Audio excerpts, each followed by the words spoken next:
Pupunta ulit tayo ngayon sa may Ayala Mall, Vermosa, saka may Cavite. Pero na kami konting ayusin doon, nakakabit na ano. Kasi malapit na rin magbukas yung restaurant na yun, kaya kailangan namin i-fix yung ibang mga kailangan doon. Sisilan, saka may kakabit kami ng yung malilit na salamin sa may pagitan ng katabi ng restaurant. Yung shake. Nabasag kasi yung isa nung punta kami doon eh. Kaya papalitan namin yun. Dahil muna kami doon sa may kuhaan ng mga tempered glass para madala namin ng Amos. Yan mo.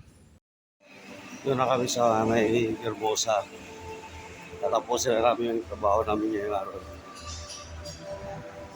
Napalit na kami ng isang salamin doon sa may tabi ng base. Yung shakes, basagan kami nung Sabado. So, pabalikan na. Magsisilan na rin. Magbubukas na rin kasi sila dito eh.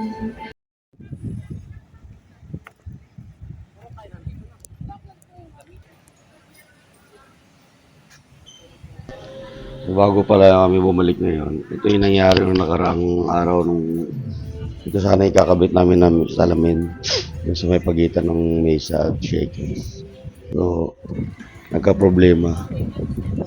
Medyo masikip kaya nasundot yung konti yung sa may shakers. Kaya kailangan namin balikan. Order pa ulit kami ng tempered glass para mabalikan yun. Ayun yung tinatanggal na nabasag na tempered glass ng shakers. Durog na durog siya.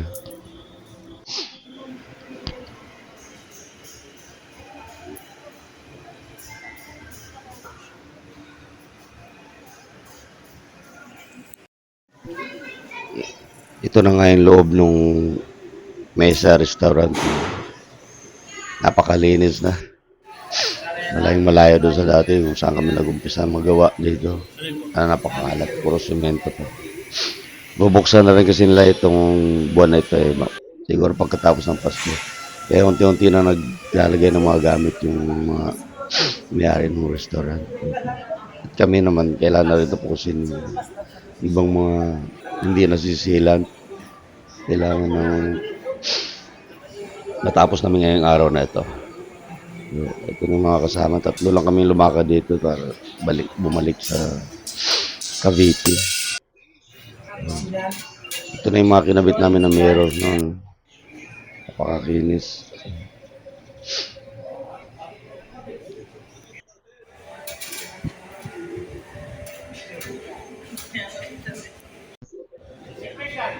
Na sinisilant na nga ng kasama ko yung mga nasa taas. Hindi kasi maabot nung nakaharang pa na mga RD-Flix.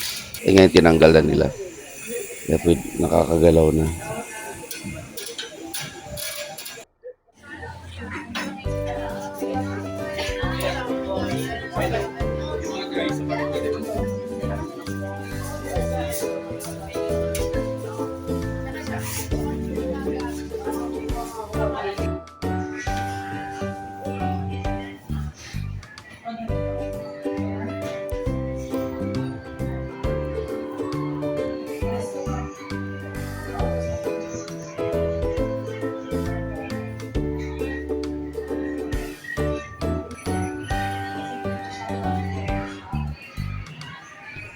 Ito na yung loob talagang ang ganda na oh. Sobrang ganda ng restaurant na ito. Bagay nasa loob siya ng Ayala Mall. Kaya siguro ganito ka ganda yung gusto mo yan. So, yan lahat yung mga salamin yan kami nagkabit niyan. No? Yan. So hanggang ngayon na lang kami gagawa dito. Tapos na yun.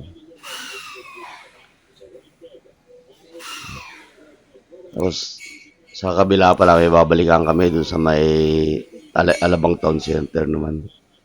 Yun. Ito pa yung nung Sabado na ginawa namin. Konting repair ng pinto.